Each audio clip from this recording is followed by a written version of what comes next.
자, 야당과의 협치도 윤 대통령이 풀어가야 할 과제입니다. 이재명 민주당 대표 총선 후 다시 영수회담을 언급했습니다.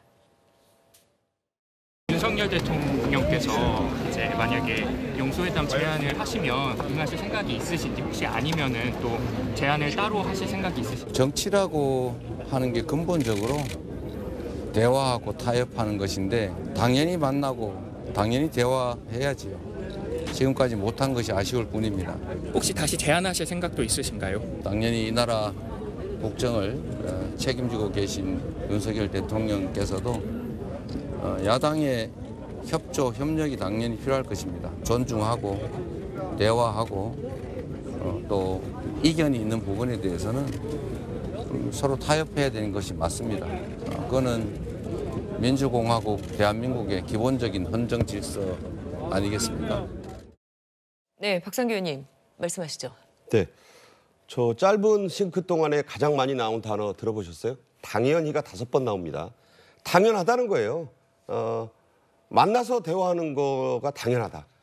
근데 저 말 속에는 이제 이 총선 결과가 내가 이제 압도적 야권, 거의 200석에 가까운 야권을 이끄는 리더인데 왜 나를 못 만나느냐. 지금까지 안 만난 게 이상하다. 당연히 5번이나 얘기하잖아요. 그러니까 민심은 당연히 만나라고 하고 있으니 사실 저도요.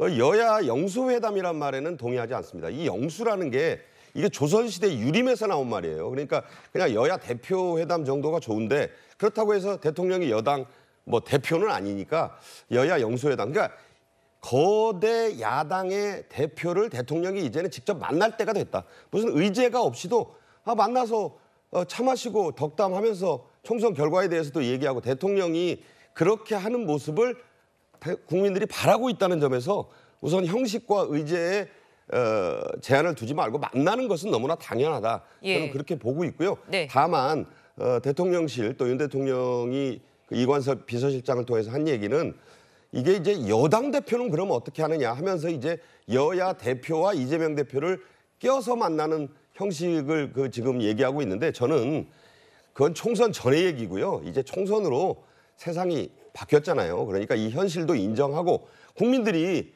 지켜보고 있어요. 정말 계속 무슨 사건 피의자니까 만나기 좀 그렇지 않느냐. 이제 그런 인식을 완전히 내려놓으시고 190석 이상을 이끄는 야당의 대표를 대통령이 만나서 민심을 한번 들어보는 거 그거는 충분히 자주 만날 수 있잖아요. 저는 그렇게 생각합니다. 네, 조기현 변호사님 앞으로 상황 좀 어떻게 될까요?